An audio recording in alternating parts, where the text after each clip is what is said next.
Welcome back to FURYCAST. But first, make sure to like this video, subscribe, and of course, smash the bell for notifications. And don't forget to sign up to the mailing list for my new graphic novel, illustrated by the world famous Ebi Canales. Sign up now. The link is in the description.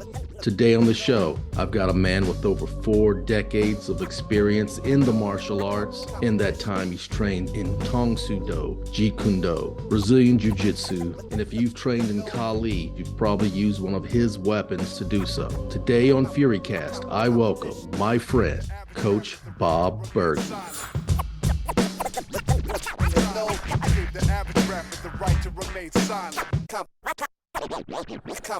What's going on, Coach Bob? How are you, Derrick? Good to see you. You're a man of many talents like myself. You've been involved in the martial arts for how many years now? Yeah, 40, probably about 44. 44 years of experience in the martial arts. So I'm sure we have a lot to talk about there. Hopefully some funny stories, anything about Erik Paulson, please don't be too scared to mention. But you also do video work and photography work and a bunch of cool stuff.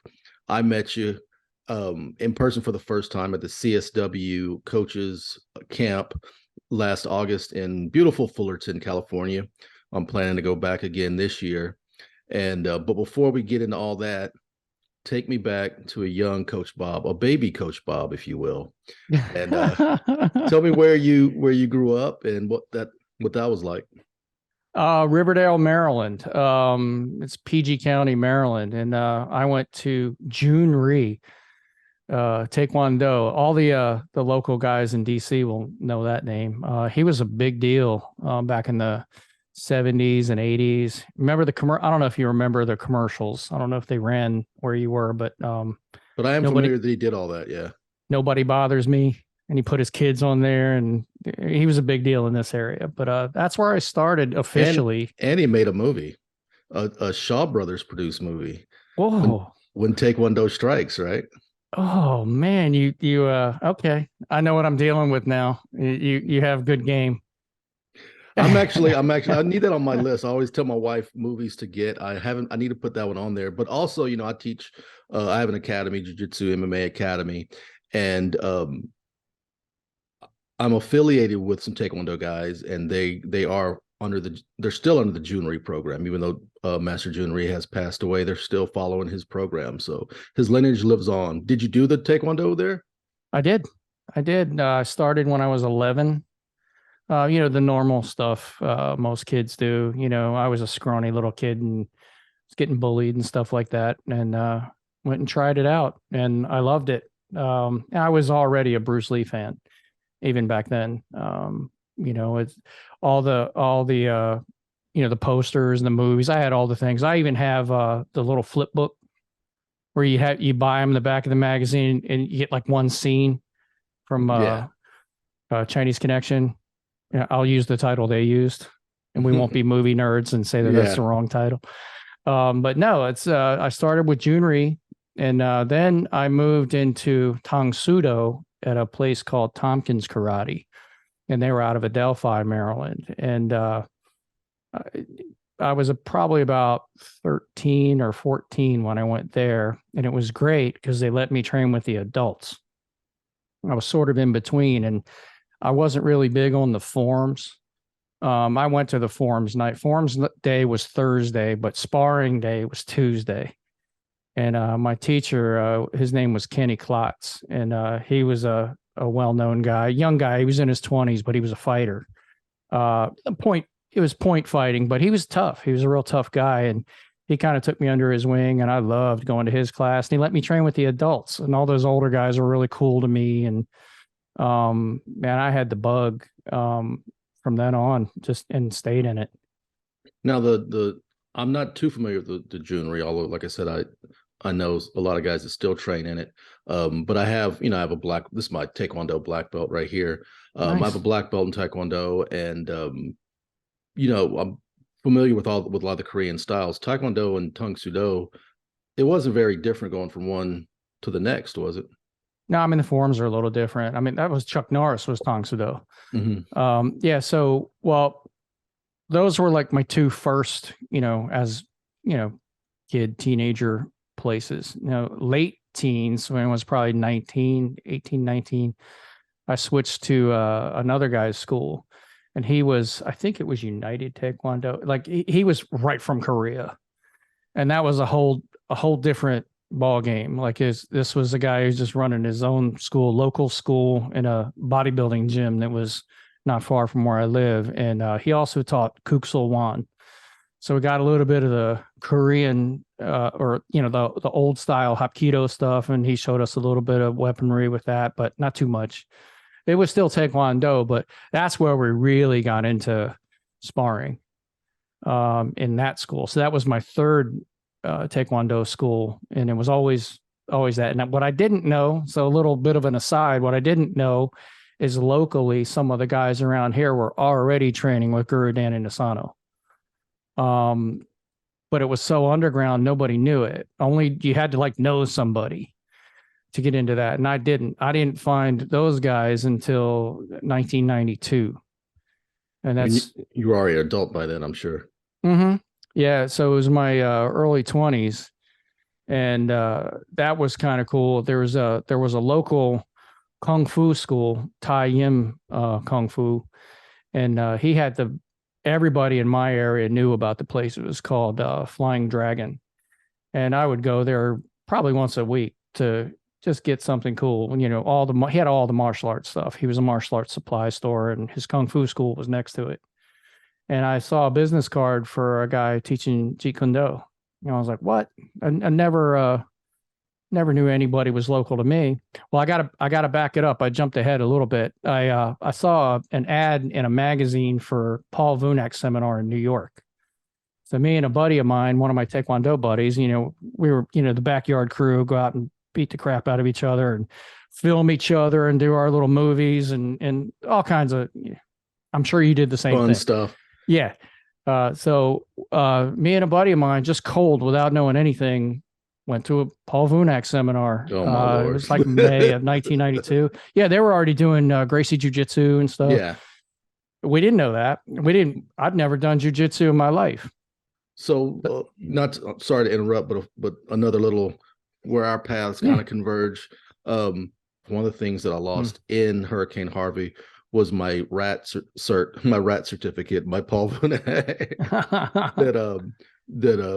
that he's famous for his rapid assault tactics, and I was certified under that, not through him, but through one of his top instructors. So yeah, very familiar with Vunak and his style. That's why when you said you went cold to a Vunak seminar, I'm like, you went for, I was in Taekwondo. You go to a Vunak seminar, all of a sudden you're attacking the groin, the throat, the eyes, the ears. His big thing is shins, groins, throat, eyes, ears. You know what I mean? So that's the opposite. If you hit in a Taekwondo tournament, you hit someone too hard, they'll disqualify you for hitting too hard. Paul Vunak will kick you out of his garage if you don't hit hard enough. Well, I'm not certified in anything by him, and I only, did that one seminar with him, but I'll credit him for hooking me on it, because I had some experiences, and I'd been training Taekwondo for a long time. And I tried to spar with some people at a kickboxing gym for real. I had a couple of, little scuffles, in the street and stuff. My stuff just, I know it's the individual. I don't criticize systems. It's the individual, but I couldn't fight. I had a bouncer. I had a kickboxing match. Now, I was tiny at the time, but still, I was one of the top guys in my Taekwondo school at that time. And I couldn't do anything against this kickboxer. I kicked him in the face 3 times. I dropped an axe kick on his cheek, and he just came in rock'em sock'em robots and just beat me up. Like, I couldn't fight. So what do you do in that moment when you realize that you can't fight? Well, you got to do a little soul searching. After you lick your wounds and you're depressed, I'm like, I'm not any good. And I've been training for, at that point, well over 10 years.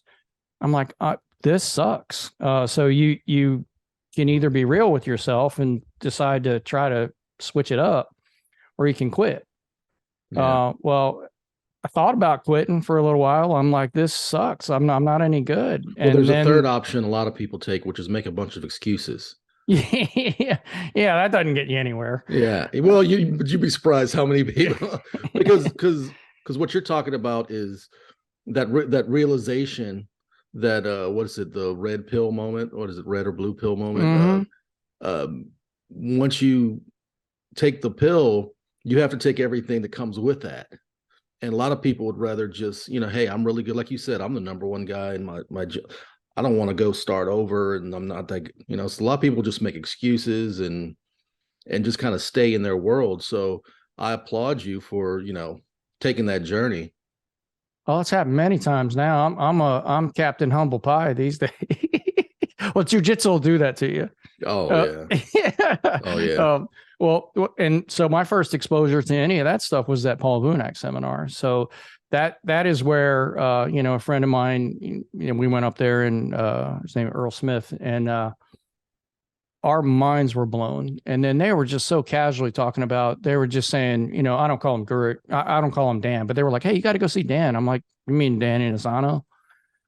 I was like, you can see him, like you can get, he was an icon, and he still is, but it's like, you actually can train with him. You don't have to climb a mountain to, I was ignorant. I didn't know any of that. So I'll credit Paul Vunak for just saying, oh yeah, call this guy. And that's when, fast forward to a little later in the year, I found Mike Kripke's business card.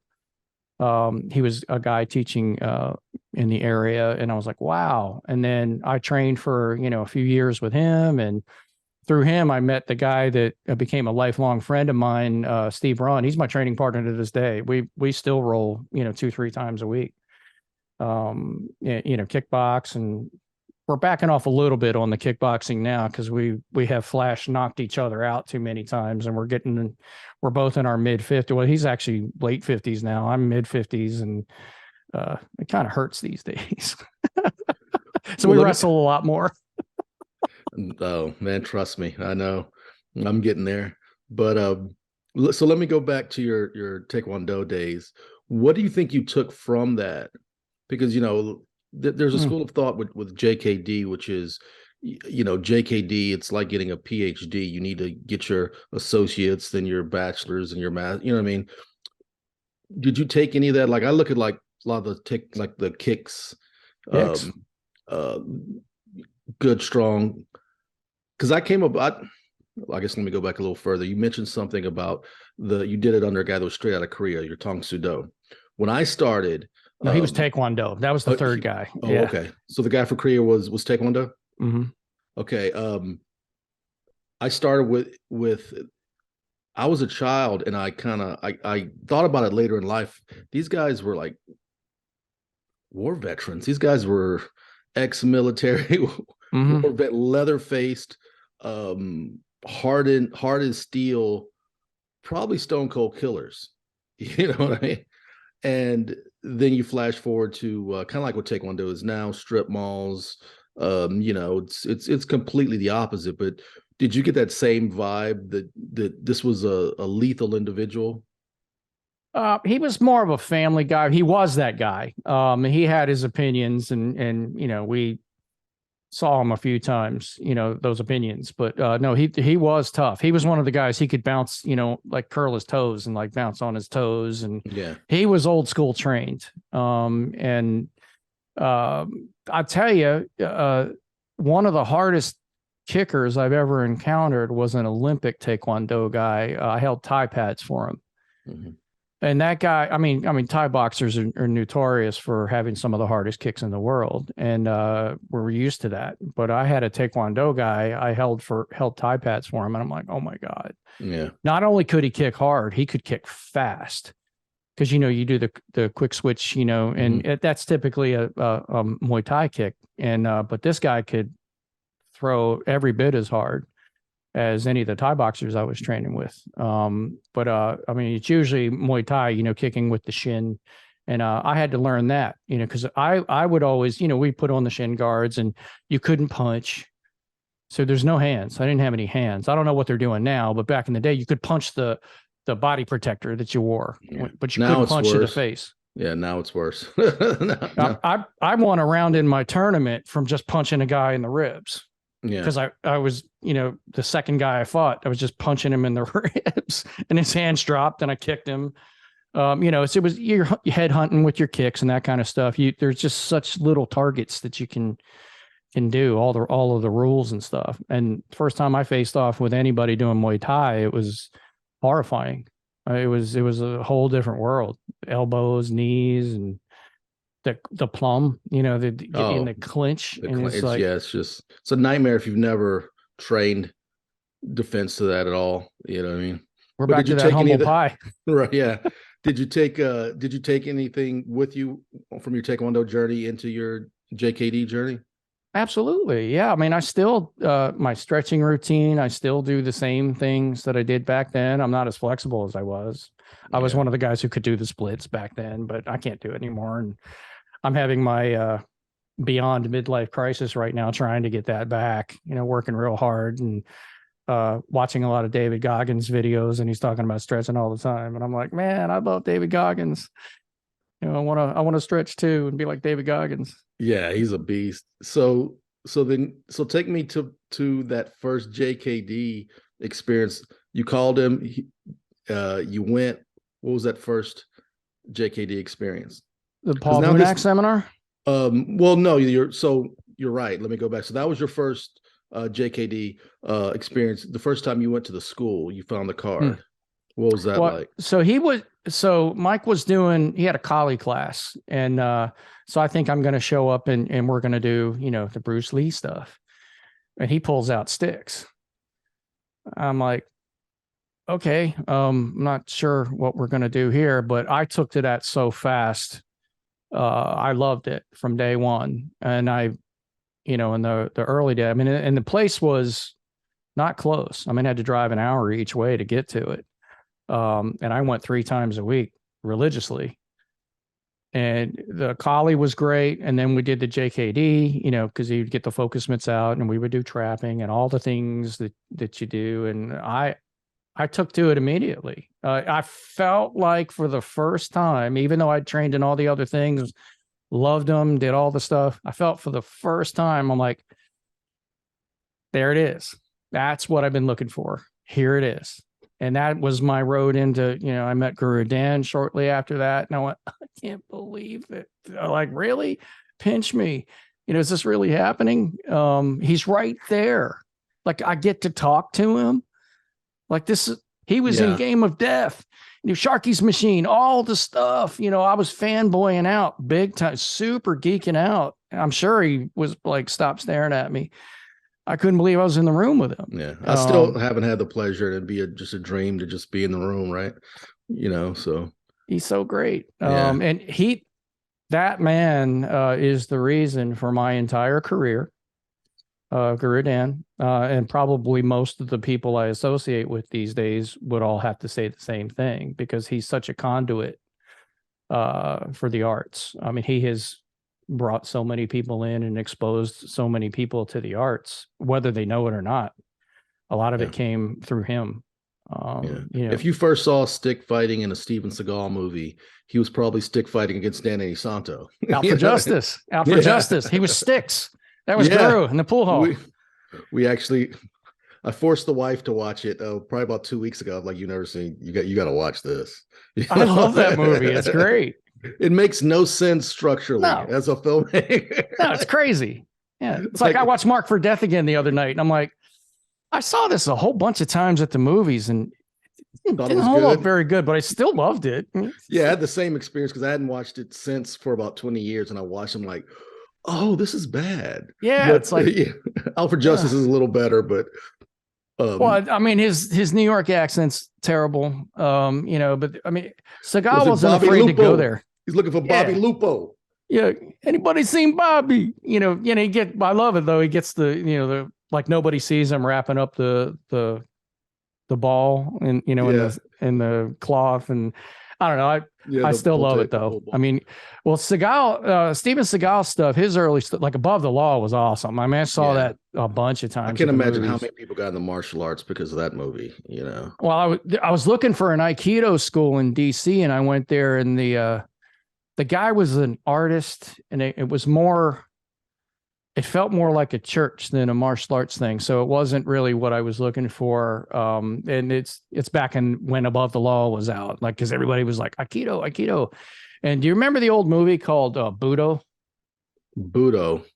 Yeah. I remember the poster for some reason. They call it The Art of Killing now, but it was just called Budo back in the day. There was an old VHS tape going around on it. And like I have this image in my head where it just says Budo on the like a VHS cassette or something, but I can't remember the movie. Yeah, and they got the I don't know what you call those faces, like the demon face on it. Yeah, like a kanji mask or something. Is that what you call that? Something like that, yeah. But in that, there's an Aikido master named Gozo Shioda. And yeah, I mean, questionable. He's throwing 3 guys around like it with one throw and all that kind of stuff. Now we would probably go like, all right, raise an eyebrow on that, but none of us were grappling or doing anything back then. But some of the intercepting, because Aikido's legit if you're doing it legit. Because there's any art you can, if you're built like Steven Seagal. Yeah. But Steven Seagal, I mean, he's a big guy. I've never met him, but his movies, like he went there, like it wasn't. It was very aggressive. It was. He was breaking, like they had like the bad special effects where he's breaking elbows and everything. And you know, I'm a little Tarantino sadistic with my movies, so I want to see it. You know, go there, go ahead, and yeah, I was a big Seagal fan too, especially like the first 3 or 4 movies, and then Under Siege was really good. I liked Under Siege. Tommy Lee Jones was awesome in that. So I'm sorry, I'm drifting into my movie fandom, but we're both, we're both in that field as well. So feel free, but yeah, I definitely want to get your story before we start drifting off. So how old are you when you're now doing? I assume that you stopped doing the other arts and you're concentrating fully on the Kali, the JKD, that stuff right now. How old are you at this point? I was probably 25. 25. What were you doing for a living at this point? I had a job with Washington Gas. I had a day job.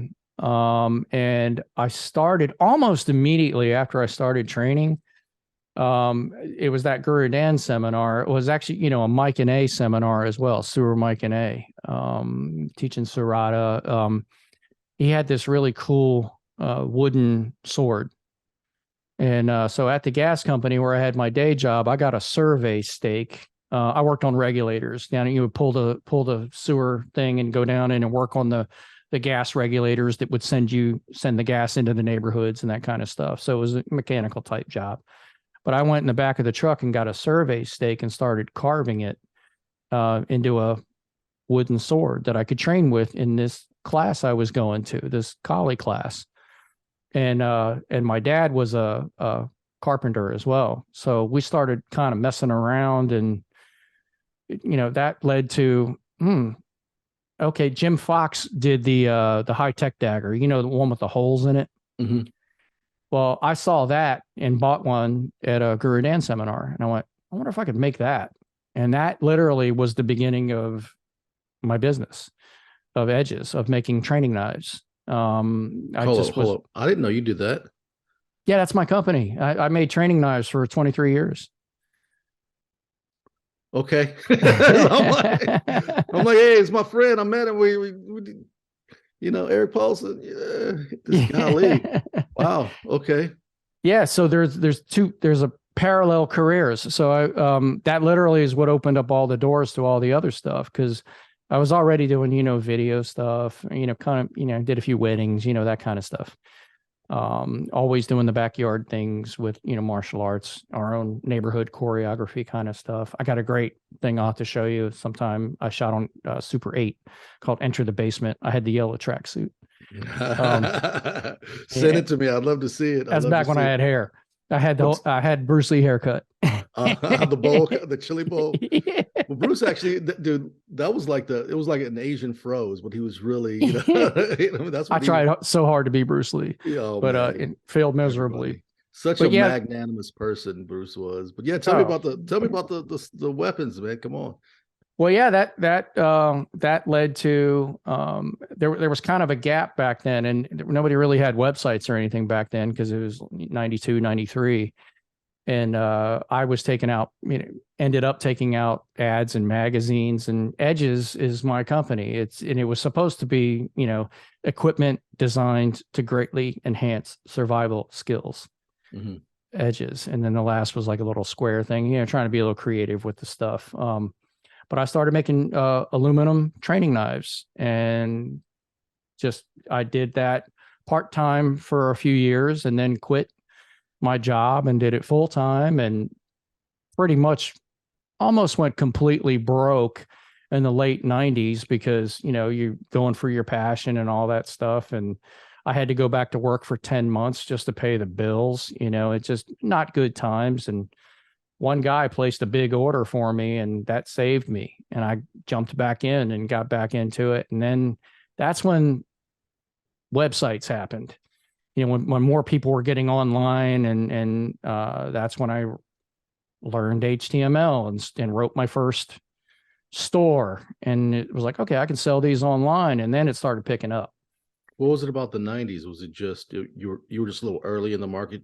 We needed internet to happen for you to really be successful with it. Well, and that business didn't exist. It's like, so there really wasn't, it was word of mouth, and there really wasn't a market for it yet. Like, a lot of guys needed it, but I would send out catalogs. They would mail in an order form with a check. I mean, it was really old school. I mean, at one point, I even bought the thing to start taking credit cards. Was a big deal. And I had the thing. I would go to seminars and the manual carbons. All the things. I had a cash register. I would take the seminars. All the stuff. It's changed so much. You just need your cell phone now. Yeah. It's a dream now. Back then it was, it really was, caveman stuff. But Guro Dan was super early supporter. So many guys were very encouraging. And I have the tale. I saw your movie on that guy going through tough times. And I'm like, man, I know all about that. I lost my house. I lost almost everything. And I was really having a hard time, and then turned it around. And it wasn't the easy way. Going into business for yourself is not for, anybody who's squeamish. Yeah.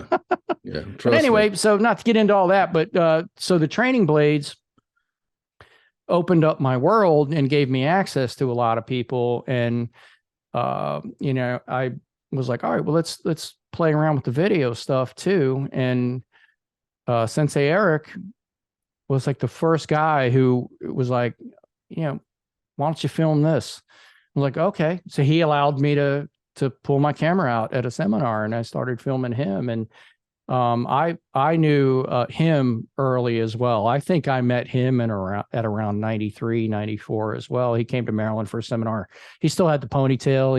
He was fighting, and he was still, that was fighter Eric. Yeah, that was Shuto Eric. Oh yeah.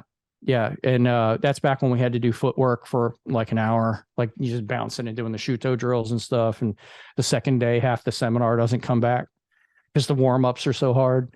Yeah. I was like, oh my God. Yeah, he was killing us all back then. But yeah, it was, that's when the video camera came out, and I'm like, wow, they're letting me do this too. And didn't have non-linear editing systems like you do now. I bought this thing called a Casablanca. Once again, with money I didn't have. I'm just financing everything, and it looked like a VCR, and you could put one thing in it. It had a hard drive, but it was like a big deal. They hook a TV to it, and I'm like, wow, man, I can do this. I don't have to have two VCRs and doing my thing. And then that started a parallel business, which was creating VHS tapes. And so I, kept both of them going for years. And then I retired from making blades in 2015. So I don't make the knives anymore because it's, inhaling aluminum dust is probably not very conducive to your health. Just sell the company, or? It still is my company. I just shifted what I do. Gotcha. It really wasn't a thing you can sell because it was a craft. It was a skill. I made them myself. I probably made about 30,000 blades. So have you done any, this would be interesting because you do the video also. Have you done any mini docs on making the blades, that'd be completely interesting to watch. Well, that's a sore spot because my best friend Steve Braun, he he was like, man, you need to film this. Yeah, like a 15-minute doc on it would be compelling. Yeah, that's going to be a little difficult now because my shop was at my mom's house. It was the whole workshop because it was my dad's carpentry shop. Mm-hmm. And that's where we made he helped me for about 10 years. He would do my blanks. And we turned out all kinds of stuff from in there. And he passed away in 2009. And then she sold the house in 2015. And I got rid of all my equipment. So now it's going to be hard to do that. But one of my students got interested in knife making a while back, and he set up a workshop. So if there's a chance on doing that, it will probably be at his place, like going in, because I could do it in my sleep even today. I made so many blades that I could literally just write it all out right now, what the steps are. I probably should do that before I lose my mind because I inhaled so much aluminum. Well, let me ask you this, because don't even remember the name of this show. There's one of those reality shows where they have like contestants making blades. Was that like Forged in Fire or something like that? Yeah, I think that's it. Have you ever? So you've seen it from your perspective. What's your take on that show? Well, I mean, I really can't critique those guys because they're making steel. Mm-hmm. I classified them as stage props or like sporting equipment. So more like a prop master is what I would be considered. You could train with them and they were good, but and a lot of the skills would cross over. But to take a piece of steel and understand the chemistry of that and then hammer that out and really know what you're doing. Yeah. Well, I mean, I did a lot of research on that, and I really did a lot of research on how they would make a katana. And I'm a huge fan of, how they would fold their steel and just make the billet and, all those things. But it's nothing I have any skill in, as a fan. Mine was stock removal. I would make, I figured out how to work with aluminum really well. Because I broke a lot of bandsaw blades trying to cut that out because it would heat up, not change color and break your blade. And there was a lot of things thrown across the shop and a lot of bad words said, and it's like, and then, you work on something for 8 hours and it's ruined at the very end, and had a lot of those. But yeah, so, but as far as I really can't critique an actual bladesmith because I really wouldn't consider myself that. It's a whole different thing, knowing how to, do the welding and the forging and all that kind of stuff. But huge admirer of that. Like one of the guys I studied, well, actually two of them, Bill Moran and I'm blanking. Here's my aluminum kicking in. I forget the guy's name. Bob Lovelace. They were like two of the biggest knife makers like back in the early, like you could get books by them, and I bought videos on how they would make their blades. Bill Moran was known for forging his blades. Like he was like celebrities would wait 10 years to get one of his blades. I think Stallone bought one of them. Yeah. And Bob Lovelace was known for his drop hunter. It was a little, very functional blade. And it just, and Bill Moran came off as this sweet old, like Yoda type. And Bob Lovelace came off as like the cranky sailor. And I would watch their stuff endlessly. And then I just took what I learned from that and applied it to making something out of aluminum, and then figured out some stuff on my own. Just kind of JKD'd it, right? Just like, wow, that doesn't work. Let me try this. And that's how I almost went broke, because everything, like you spend, thousands of dollars on stuff trying to figure it out and it doesn't work. And then you got to try some more stuff. Spend that money to educate yourself is what ends up happening. So there's my college education, on the street. Sorry, I get a little long-winded when we start getting into that kind of stuff. I didn't know that about you, because we talked about, I think we talked more about filmmaking and cameras and when we get together. But so man, that's fascinating. It's good to know, man. So back to your martial arts journey. Where do we leave off? You were doing JKD now. Kali. What's the next step in your martial arts journey? I'm still in it. So in those days, also because I was so heavy into the blades. Now those days, where are we talking? Early 2000s? Yeah, late 90s, early 2000s. I met on Chris Sayak as well, and he changed the game for me quite a bit too. They had I mean, it was like all blade all the time kind of stuff. And I'd done a lot of blade work, but through Guro Dan, and still do. But their approach was just a little different. I mean, they would wear the rigs, we'd wear a whole bunch of things for, different kind of deployment. Nobody walks around like that. But and I talked to on Chris a lot. Like he would, like he did with everybody, he would, challenge you and make you stretch, mentally on, are you considering this? He's the one who told me to raise my prices. So he's partially responsible for me to, figuring out how to do business a little better too. Yeah. I made their trainer, the four or five different models for them, supplied them for many years. And he bought a lot of blades, through SIOC organization, and we made these, training blade rigs. And he goes, "Oh, I'm going to charge, 50 for this one, and I'm going to charge, 60 for this one." I was like, you can't charge that. Nobody's going to pay that." He goes, "Yeah, they will. Can't get it anywhere else." He goes, "They'll pay it." And I went, "Really?" And I really resisted it. And he didn't bat an eyelash. He was like, "No, we're going to charge that." It's like, okay. And then when I realized, oh, this can be viable, I'll credit him with a lot of that. I mean, he had balls. He's just like, "No, you're just going to do this." I'm like, "Oh, okay." I was more timid about it.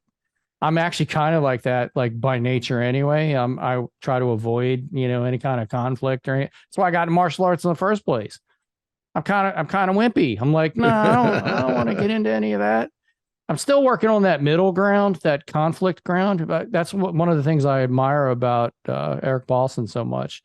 He doesn't hesitate. He'll just get right into anything. Like he's that guy. Like he'll step right into anything and handle it. Yeah. Whereas I'm either not going to get in there. I'm like, oh, no, I shouldn't. Or it's all in. Like it's either kill or, I'm not. It's that middle area where most of the stuff happens, and I'm still kind of fuzzy about it. I'm like, is this appropriate for me to just do this, have this conflict right now? Never been very good at that.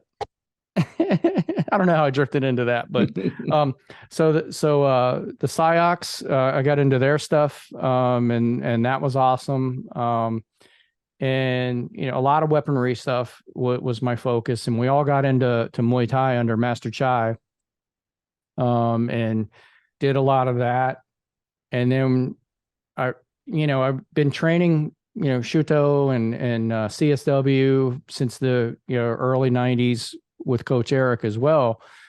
But it wasn't until probably around 2000, probably maybe 2004 or 5, somewhere around there, that the grappling came back around for me, and I looked at it a little heavier. Like let me look at this again, because I would go to the ground, but I wasn't very good on there. I'm still learning, tons, but started investigating again, and then several years after that became even more of a focus. And now these days, that's primarily what I do. It's groundwork, because it's just, you can train really, really technically, and you can go hard, you can not go hard, and it's just not taking that beating that kickboxing gives you. And just, we're all beat to death. We got bad knees, bad necks, bad backs, and you get that, been hit a whole lot.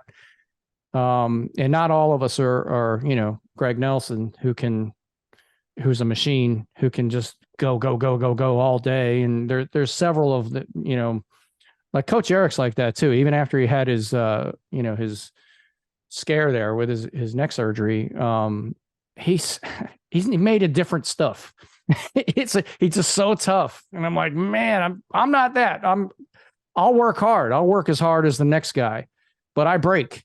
So I need to be aware of that. It's like, my stuff breaks. So it's like, okay, we're going to do old guy training. And that was kind of the joke. I would post our workouts on Facebook for a while. It's like, hey, this is tonight's routine. It's old guy, OGT. We called it OGT, old guy training.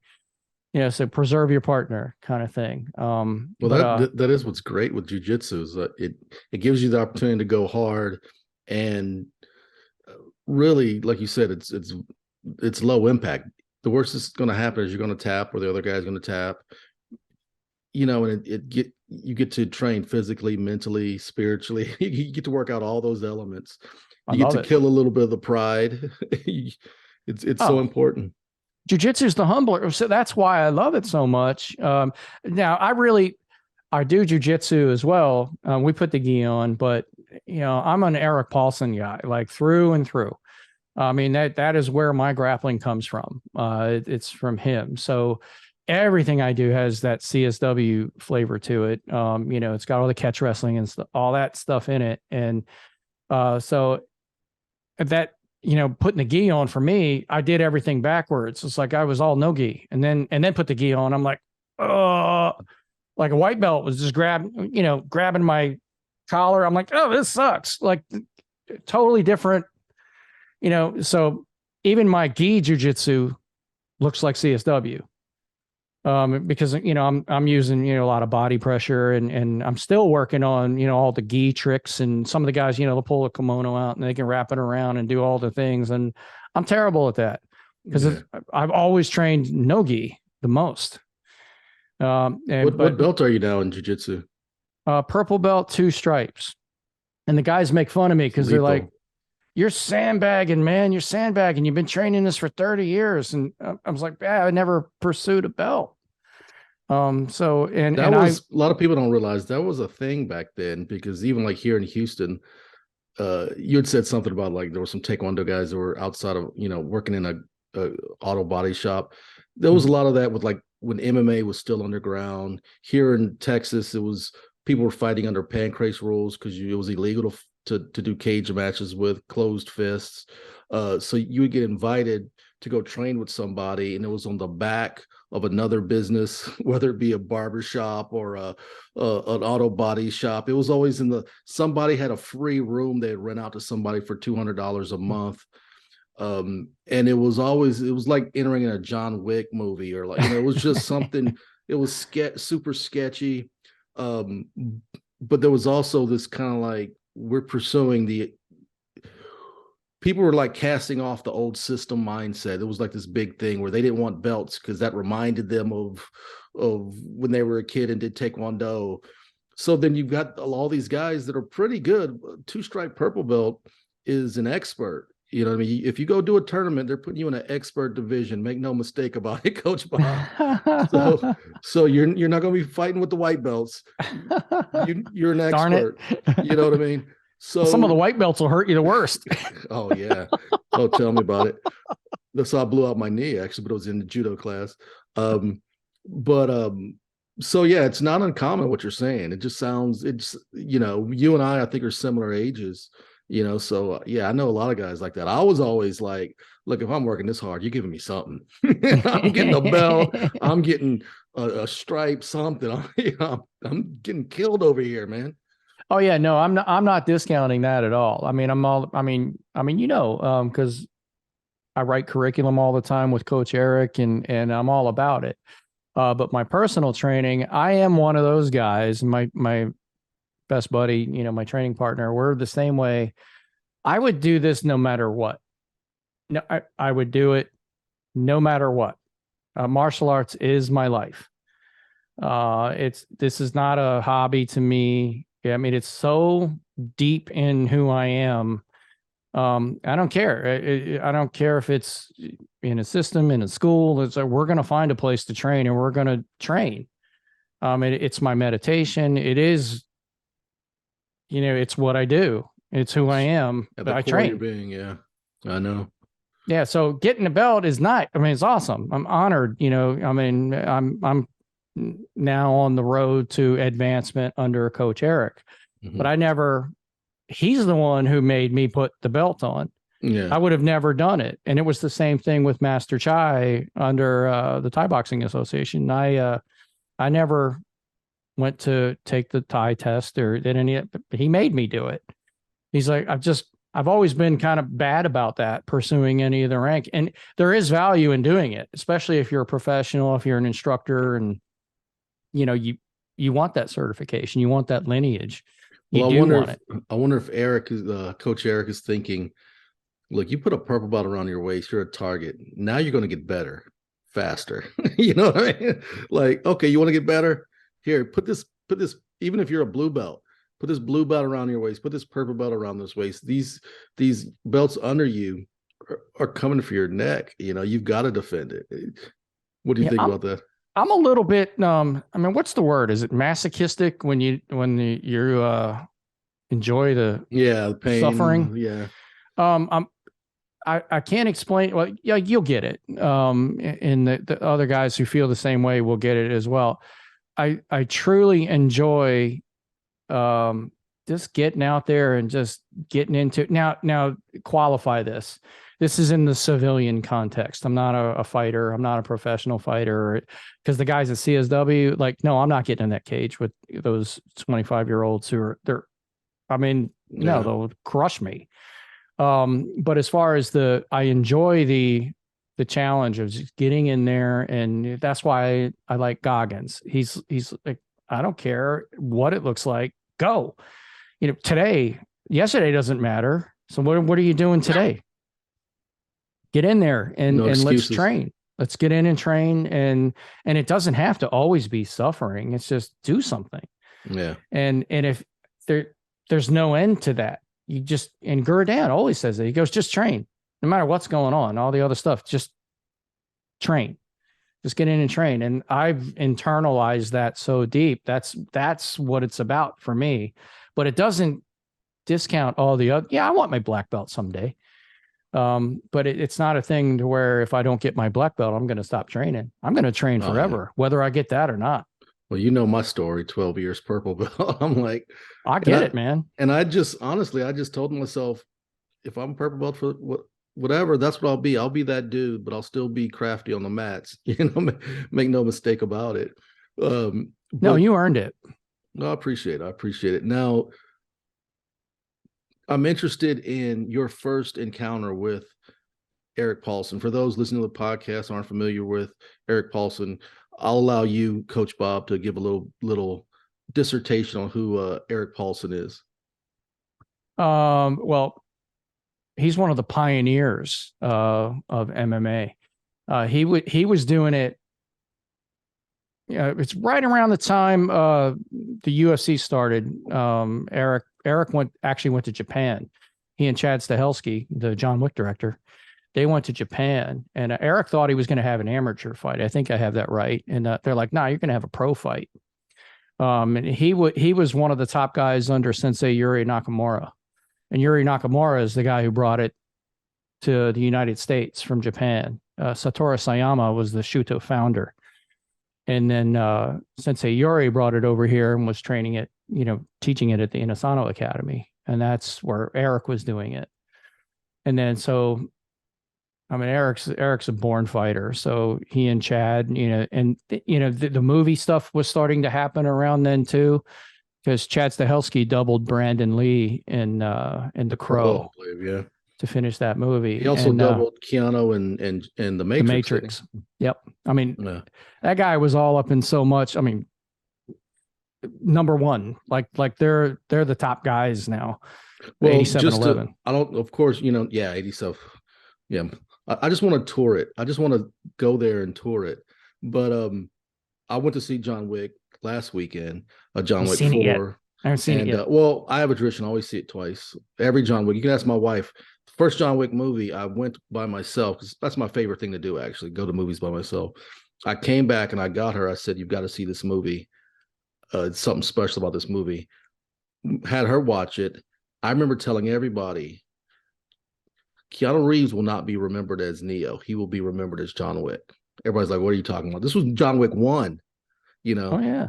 We can go back even further than that because I remember getting hip to Donnie Yen back in like 1999, 2000, saying this guy's going to be a big movie star. what do you know?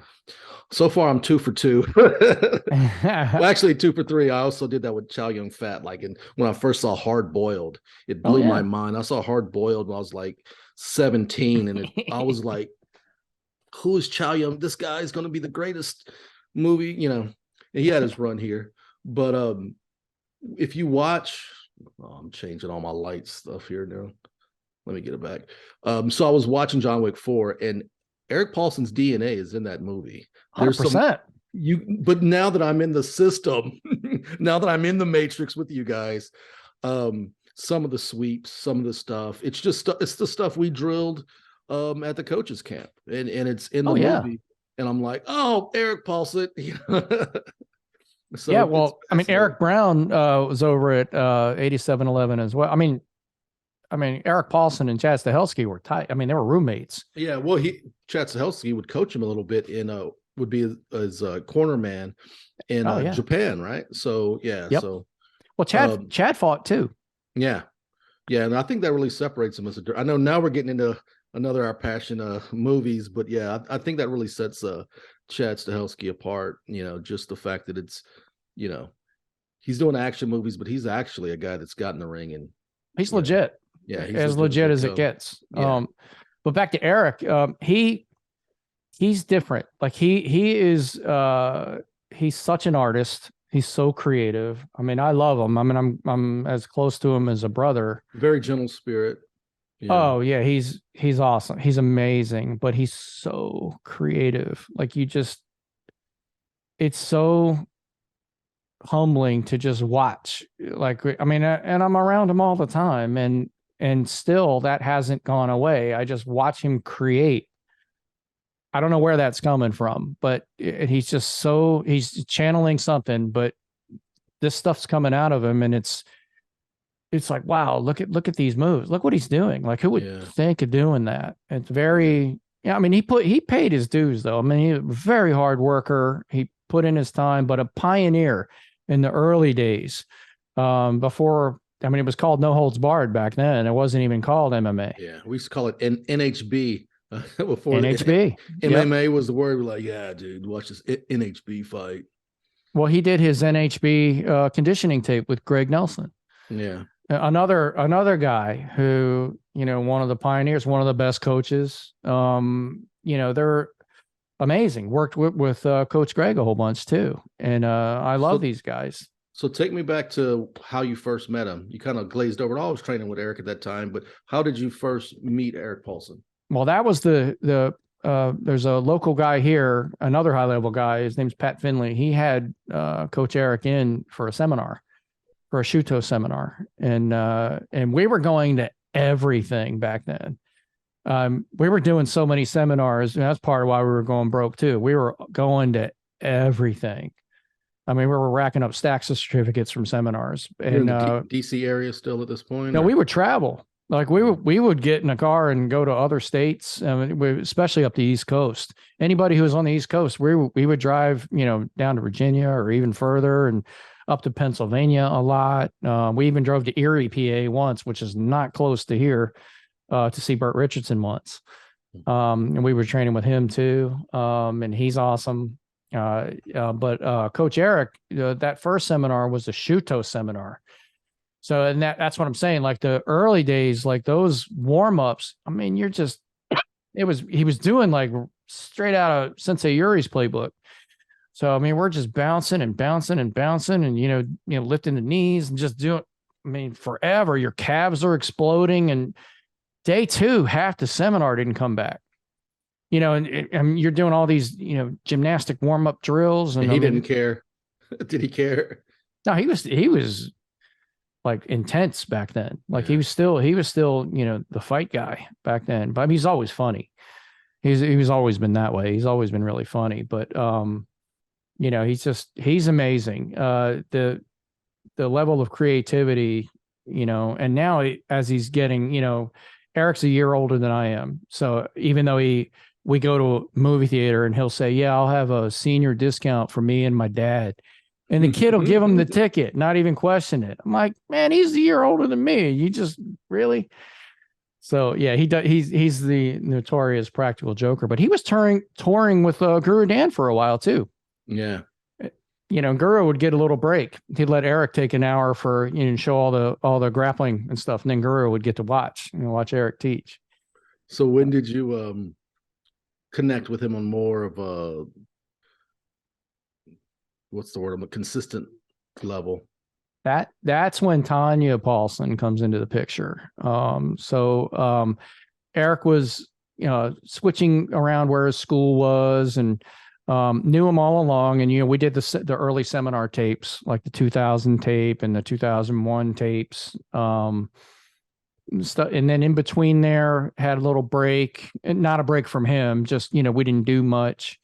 Still, that kind of the internet was sort of not really. The websites weren't really easy to do back then and all that kind of stuff. And then Tanya Paulson called me. I think he was 2004, somewhere around there, 2004, 2005.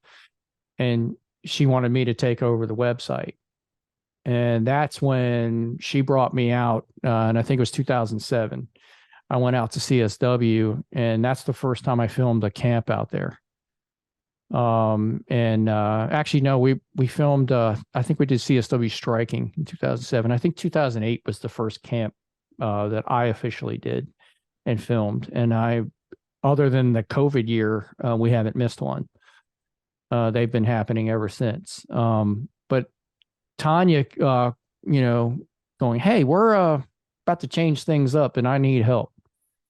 And that's when I got more involved with the business side of things. It was around 2004 or 5. I'm a little fuzzy on it. Were you already an affiliate? And no, that wasn't going like that back then. Okay. That's when Alan Baker comes into the picture, and he's the one who came in with that structure. Erik did have coaches and still does coaches all over the place, but the official affiliate program.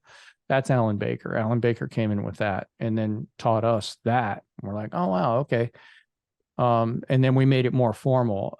But as far as curriculum, I've been working with Erik for a really long time on that. And I like the Japanese way that they, you have names for everything and you formalize everything and there's an order for things. And I know I frustrate Erik sometimes because I really like, the list. I want to go down the list. Whereas he can do the list too. He can just stand at a whiteboard and write it all out. Just like nobody's business. But he's such a natural artist. I mean, he'll jump right in the middle and come out of the middle and he's creative, just all over the place. That's, all the lock flows, all the things, but he can make them up right on the fly. Very creative. So somewhere in that mix, in that stew is the right flavor of it. And that's kind of what we do with the curriculum. It's me backing off of trying to make it too formal for him and him giving me enough of that to where we can formalize it so everybody else can do it. Yeah. And that's kind of how we do it. And I can't say enough, good things about him. He's the real deal. He's as real as it gets. He trained with Rickson. He's still with Rigan Machado. Days, yeah. Oh yeah. Yeah. And he's still with Rigan Machado. Rigan Machado comes out to the camps. And yeah, that was a surprise when I got the brown belt certificate. It has big Rigan Machado's, watermark on it. And so I was like, wow, you can't get more legit than that. I mean, Erik Paulson is legit as they come, but the only thing more legit than Erik Paulson is a stamp with Higan's logo on it. Well, that's the lineage. Yeah. And it would be fun. Now, I've never met Rickson. I would love to someday. Alan has. I mean, Alan is, all up into all the jiu-jitsu stuff. Yeah. I think you had Alan on here, right? Did you guys talk about that? Yeah, well, yeah, absolutely. He's Pedro under Pedro Sauer, and I believe Pedro's under Rickson, correct? I believe another guy a wizard on the ground. Very technical. And I would not consider myself a Brazilian jiu-jitsu expert. I'm not. Yeah. I'm a practitioner. But you probably get some other guys on here who would really geek out with you about that, you know, and know all the lineage, all the names. But you know, my grappling is Erik Paulson. That's where I get, that's the root of all the stuff I do on the ground. Yeah.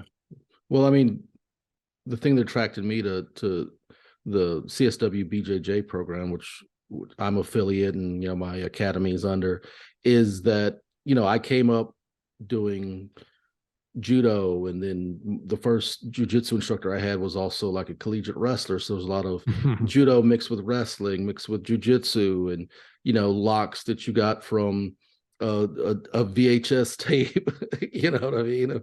Bart Vale's, you know, whatever, shoot fighting, you know. So, and one thing that you said is being creative, I think, is really what I consider myself, you know, that's what I want to be, is creative. And I don't want to be closed-minded.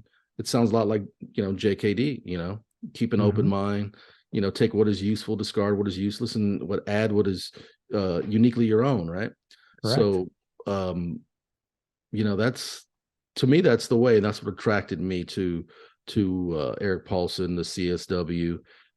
You'll see some stuff you never thought of if you go to a seminar. Oh yeah.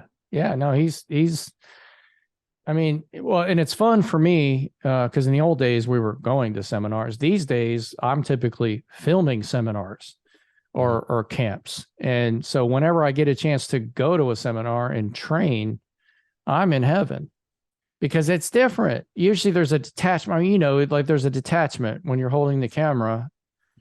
You're working on, you know, your framing, you're making sure your battery's working, you got enough battery, you're watching the time code, all the things, all the 500 things you got. 50 considerations you have at any second. Yeah. So you're doing that. So there's a little bit of a detachment. And I'm not shy. I'll get right up in there and get the snot bubbles, and I'm in there getting my shot no matter who's in the room. Yeah. So it doesn't matter. But when you take that camera away, well, now you're in there. You're in the ocean with everybody else, and it's different. And it's not the same thing. And I've had people ask me that I probably have one of the largest archives of stuff, of martial arts material, just from, you know, because I have a lot of Dog Brothers stuff too. I was going to ask you about that. I'm glad you brought Greg Nelson material. Like I have Mark Denny's entire archive I'm digitizing right now. He came up here in a U-Haul.